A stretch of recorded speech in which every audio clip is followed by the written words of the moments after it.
자, 이번에 볼 녀석은 이제 고전 3문 파트 채봉 감별곡이라는 작품인데요.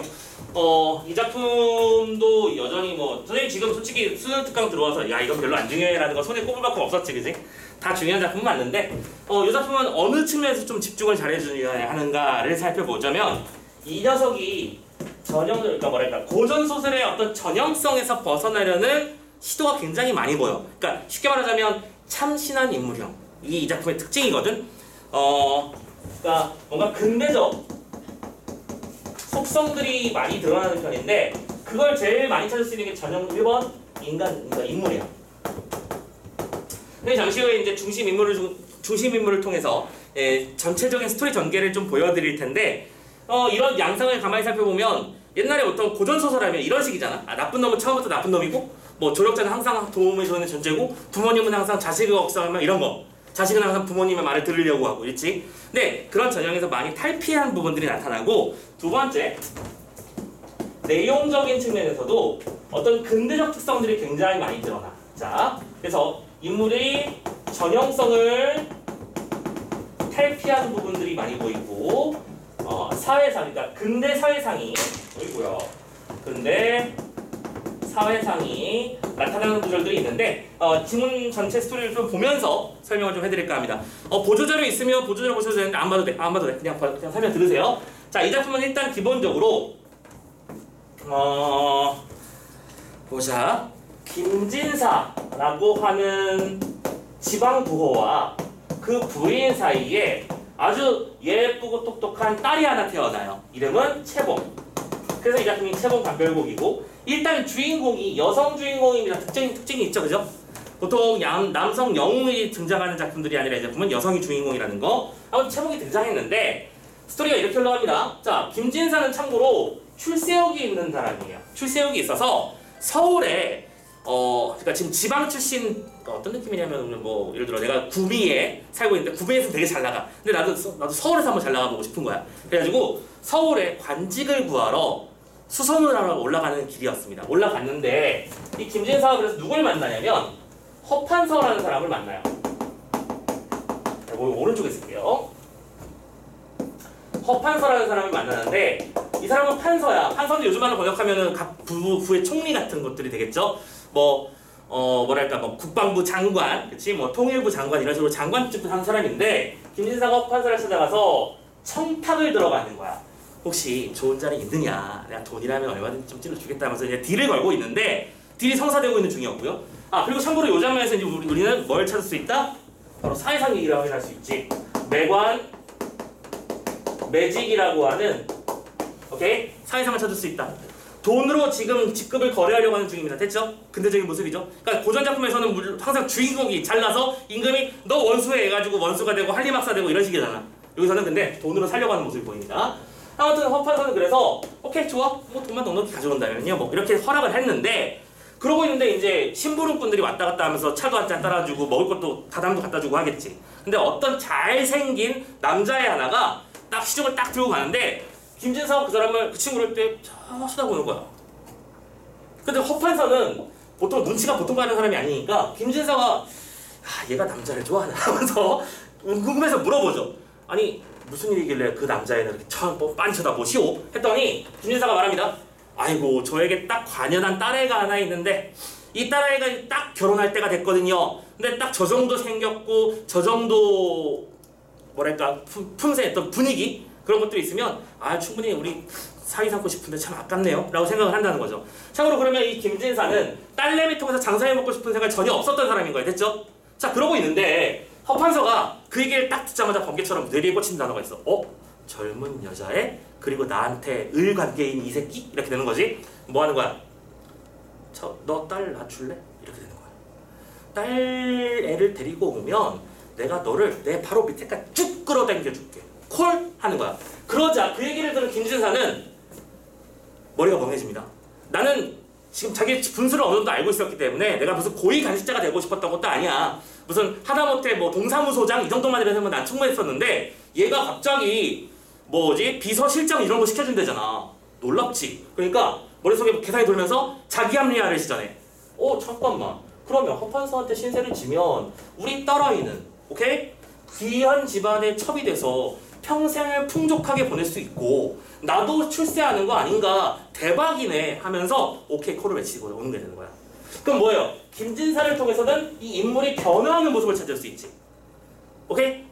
김진사도 딸을 아끼는 마음에 좋은 결혼 자리를 구하고 있었던 것뿐인데 돈 얘기를 들으니까 사람이 확 바뀌어버리는 거야. 됐죠? 근대적인 속성 바로 여기서는 물질만을 튀어나오는 겁니다. 계속 따라오고 있죠? 자, 한편 채봉이가 어쨌든 김진사가 서울로 간 사이에 여기저기 돌아다니다가 우연히 장필성이라고 하는 남자애를 만나게 되는데 문제는 이 둘이 한눈에 반해요. 근데 이 집은 약간 좀 가난한 양반 집안이었거든? 근데 이 두 사람에는 사랑에는 이제 싹 트면서 필성이도 뭐 자기가 잘난 거 내세우는 그런 아이 아니고 그리고 김진사 댁이야 진사라는 이름은 동네 그냥 유지 정도이니까 아무나 들어주는 이름이다 보니까 뭐 거리끼가 없다고 생각했고 그래서 이 두 사람은 사랑을 속삭인 끝에 결혼을 약조하게 되고 부인한테 말을 하게 되는 거야. 어머니 왜? 저 사랑하는 사람 생겼어요. 누군데? 필성이라고 하는데 한번 데려와봐. 데려왔는데 애도 헐칠하고 집안도 그냥 기본적으로 좋고 마음에 들었어. 그래서 부인은 이 둘을 결혼시킬 생각을 한 거야. 이해됐나? 자 이렇게 해서 두 사람이 결혼으로 이제 향이 가는 줄 알았는데 그래서 여기서는 또 세 번째 특성. 지금 채봉이가 부모가 결혼시켜주는 거 기다리는 게 아니지. 내가 좋아하는 사람이 생겼다.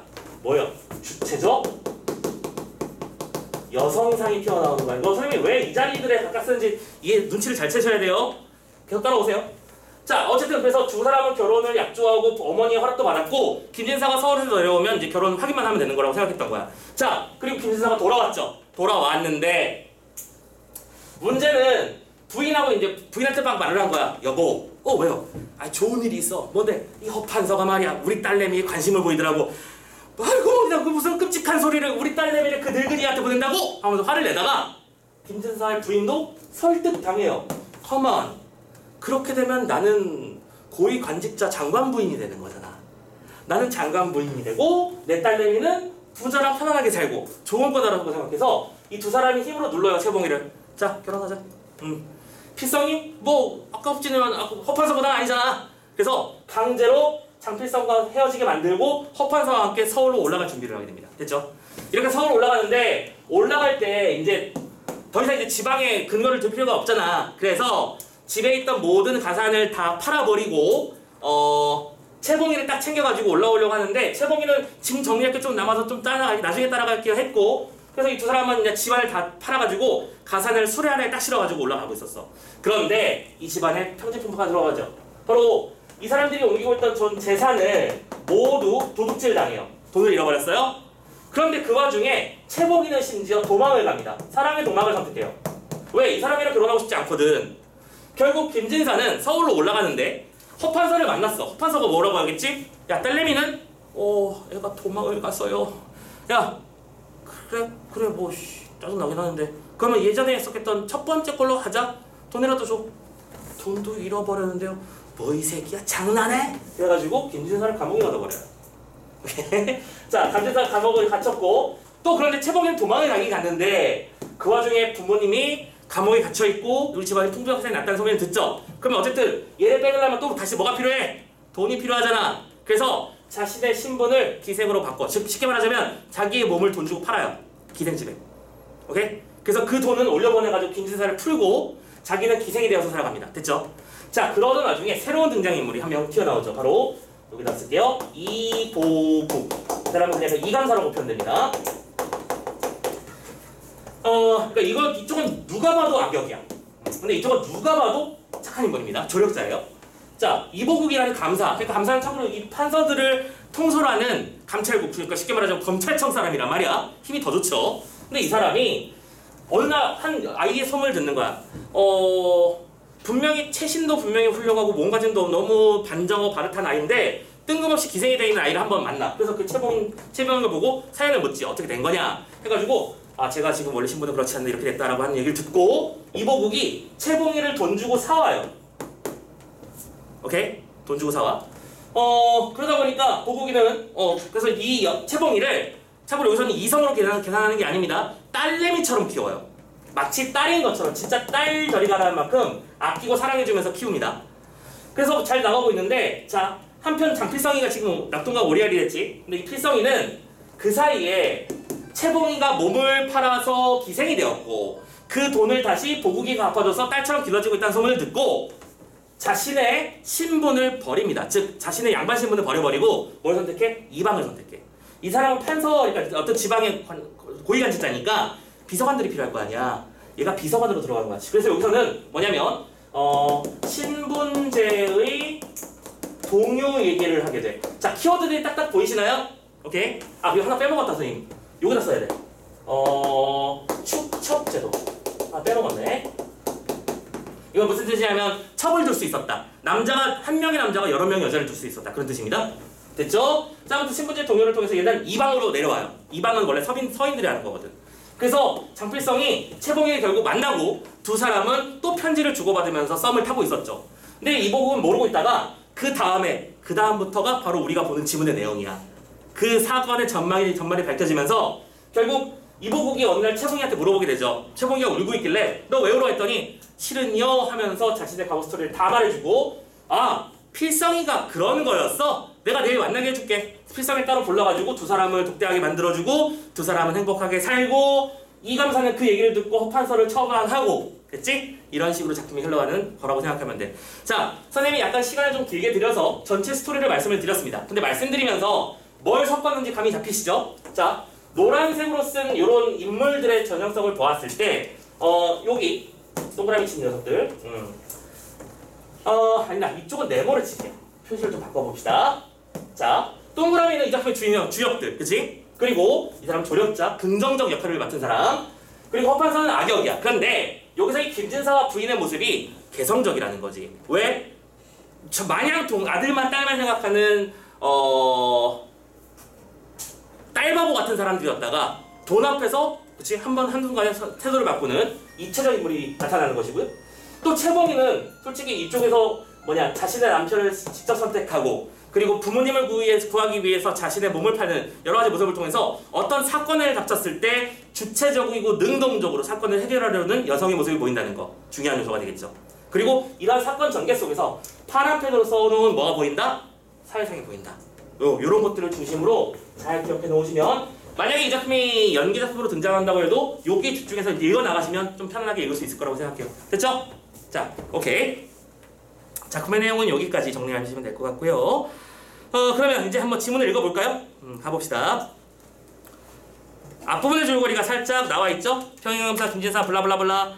참고로 여기서 송이라는 이름이 등장하네요. 이 송이라는 것을 채봉이가 기생일 때 기명을 송이라고 했거든요. 그래서 송이라고 하는 이름이 나옵니다. 아무튼 앞부분 줄거리 건너뛰고요. 자, 한번 지문 바로 읽을게요. 아득한 정신은 기러기 소리를 따라 멀어지고 몸을 책상머리에 엎드렸는데 깜빡 잠이 든다. 참고로 누가? 채봉이가 아니 송이가. 주사 야몽 꿈이 되었는지 뭐예요? 주사 야몽. 낮에는 생각하고 밤에는 꿈꾸는 뭐야? 한 사람만 생각하는 그런 마음이겠지? 낮이건 밤이건 한 사람만 생각해요. 필성이가 보고 싶거든요. 그래서 주사 야몽 꿈이 되었는지 꿈속에서 송이는 장주의 나비같이 두 날개를 펼치고 바람을 따라 하늘에 떠다니며 사면을 살피는니다. 오매불망, 그렇죠? 잊을 수 없는 사람을 오매불망이라고 표현하죠. 오매불망하던 장필성이 정막공방에 혼자 전날에 답장글을 꺼내놓고 보며 울고 또 울며 보고 전전반측 누워있길래 이건 송이의 꿈속입니다. 실제로 그랬다는 게 아닙니다. 하지만 실제로 그랬을 가능성이 높죠. 왜냐면 자신의 신분조차 버리고 여자 쫓아오고 오니까요. 달려들어가서 마주 붙들고 온다. 꿈 가운데 우는 소리가 잠꼬대가 되어 아주 내차오름이 된다. 그러니까 지금 뭐예요? 지금 이건 송이가 꿈에서 필성이를 만나서 끌어안고 울음을 울고 있는 상황이야. 봐봐, 이런 거 하나만 가지고도 벌써 문제가 나오잖아. 다음 주 위작품의 내용과 일치하지 않는 것은 송이는 필성과의 재회에서 눈물을 흘리며 감격하고 있었다. 아니지, 만난 적 없어. 꿈에서 본 거지. 알겠죠? 이런 거 조심하시고. 자, 그런데 사람이 늙으면 누구나 잠이 없는 법이다. 참고로 이런 거 부분은 서술자의 개입 맞죠? 지금 이거는 서술자가 이 상황이 왜 이렇게 된 건지를 설명하기 위해서 잠깐 끼어들어서 말한 거야. 근데 갑자기 사람이 원래 늙으면 잠이 없는 법이야 하면서 다음 사람 얘기를 시작하죠. 이때 이감사, 그치? 이감사는 보국이 이감사는 나이가 80여세일 뿐더러 1도의 방백, 그쵸? 한 도의 최강자, 그러니까 도지사급이 돼가지고 밤이나 낮이나 어떻게 하면 백성의 원망이 없을까? 어떻게 하면 국은 임금님의 은혜에 보답할까 하며 잠을 이루지 못하고 있다. 너무 무조건 플러스 인물이지, 그치? 생각하는 것부터, 그죠? 채봉이 왜 빼왔다고요? 착한 애가 저렇게 고생하는 게 안타까워 보여서 딸 삼은 거야, 그쵸? 허판선 누가 뭐래도 마이너스고요. 자, 아무튼 너무 울고 있는 소리가 들리고, 근데 갑자기 송이가 있는 방 쪽에서 흐느껴 우는 소리가 들려서 깜짝 놀라죠. 속으로 생각합니다. 지금 송이가 딱 18세, 이팔 청춘이잖아, 그치? 한참 사랑의 앞을 나이. 그러니까 무슨 사정이 있나 보다. 젊은 여자애가 저렇게 엉엉 울 때는 사랑 얘기거든, 이렇게 생각한 거죠.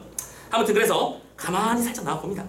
송이가 남쪽 창문을 열고 책상머리 누워있는데 불을 켜놓고는 책상 위에 무엇을 써서 펼쳐놨어.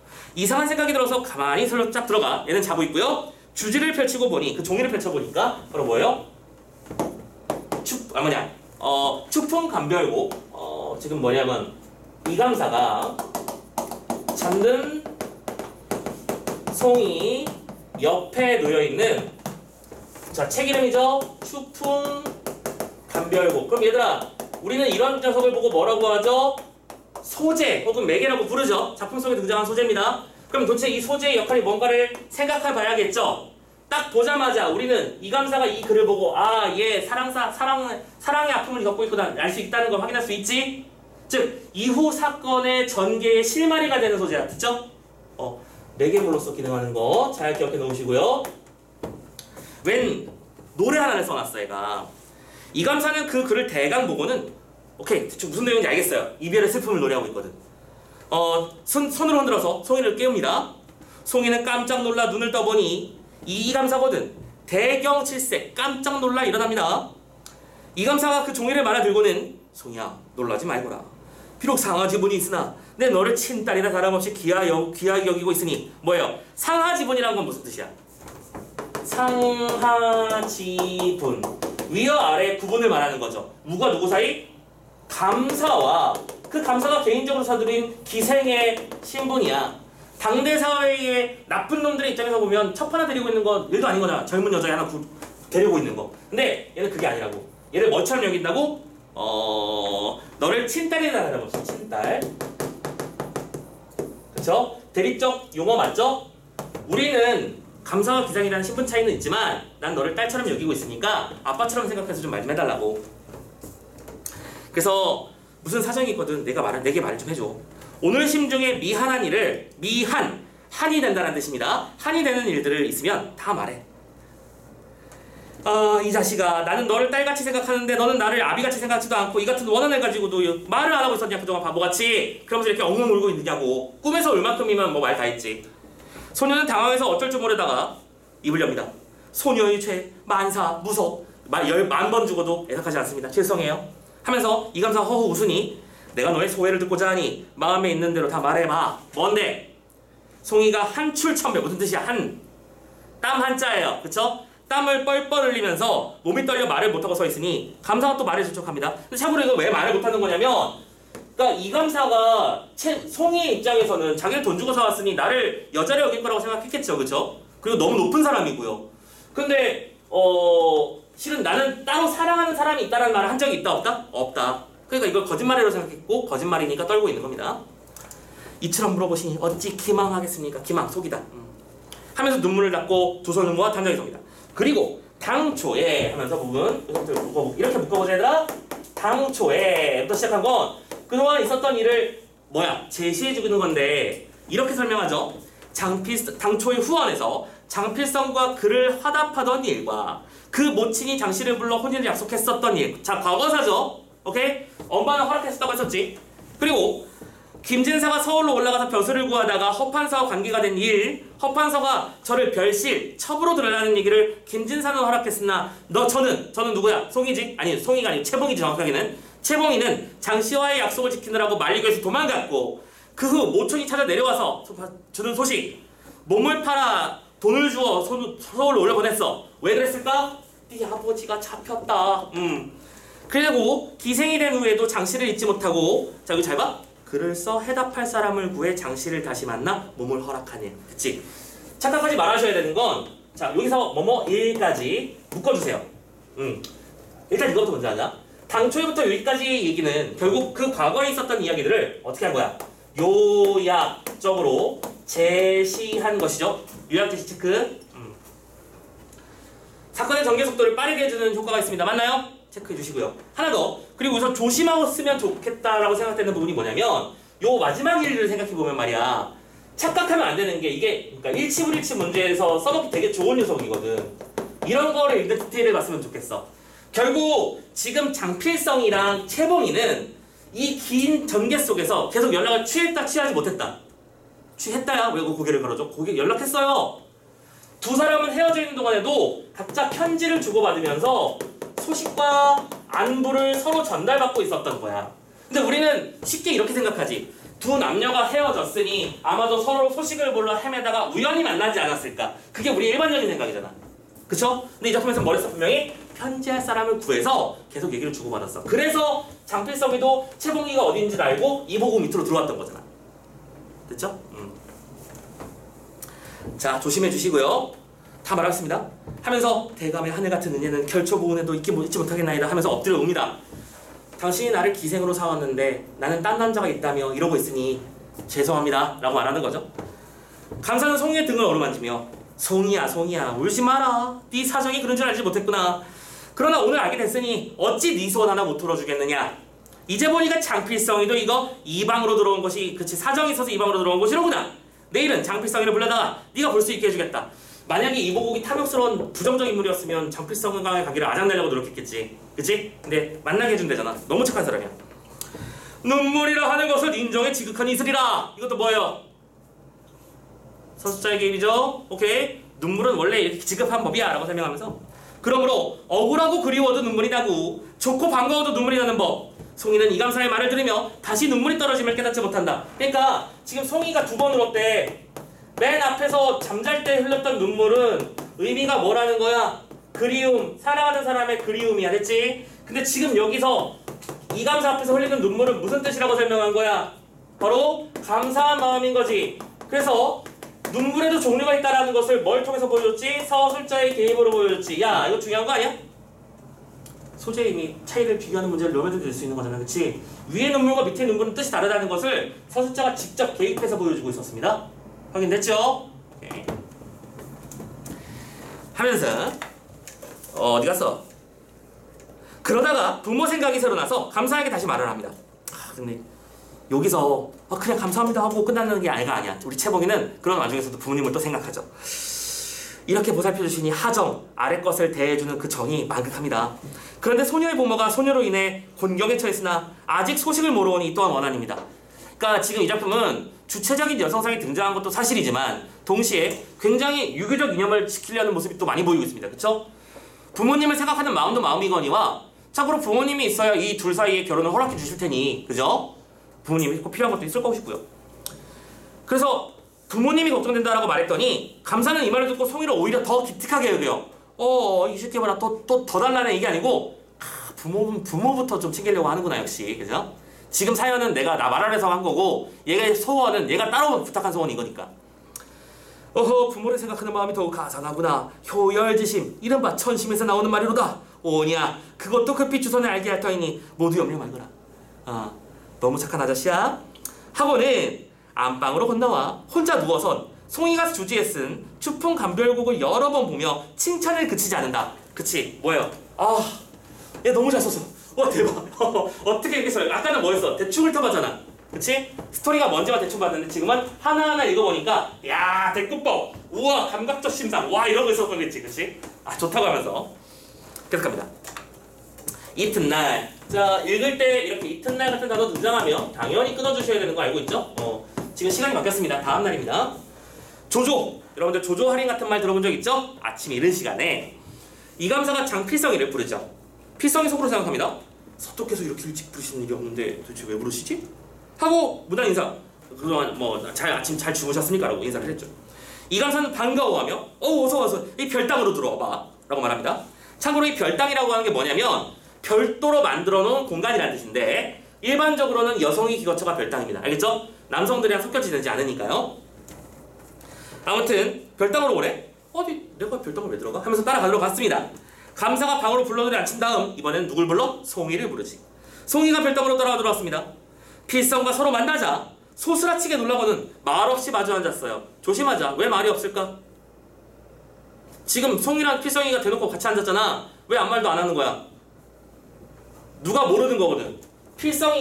현재 필성이는 이 앞에 있었던 이 사건의 내용을 알지 못하기 때문이지. 즉 우리의 정체가 모두 까발려졌다는 사실을 모르는 겁니다. 그죠? 그러니까 이거 함부로 송이야 하면 안 돼요. 그죠? 아무튼 가만히 있는데 이른바 양인 심사 양인지 말이 좀 한자어네. 그죠? 양인의 심사 마음은 양인이 안다 라는 뜻입니다. 감사의 앞이라 감히 말을 못하니 그 곤란한 지경이 어떨까? 그래서 뭐라고?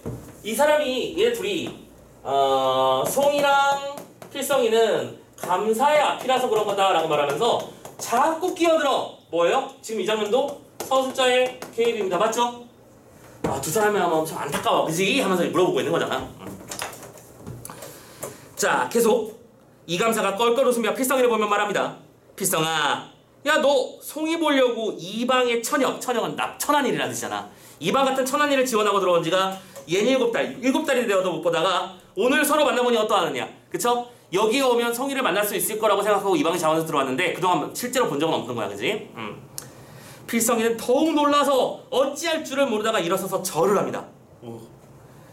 황송하옵니다 하면서 자 이제 그 다음 벌어지는 얘기는 뭐 안 봐도 비디오겠죠.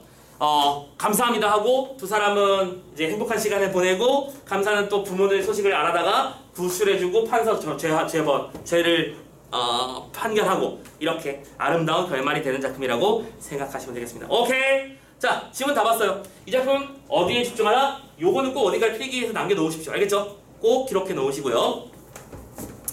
자 제목만명곡의 특징, 인물의 어떤 개성, 그리고 작품 구성에 나타난 사회상의 면모 이런 것들에 집중해 주자.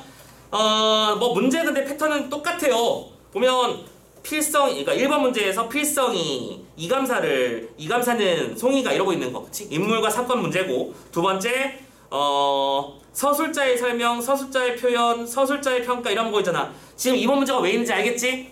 바로 이 작품에는 아주 빈번하게 서술자가 중간중간 끼어들어서, 참고로 이런 거를 만약에 요즘 작품으로 번역해보자면 변사라고 혹시 알고 있나요?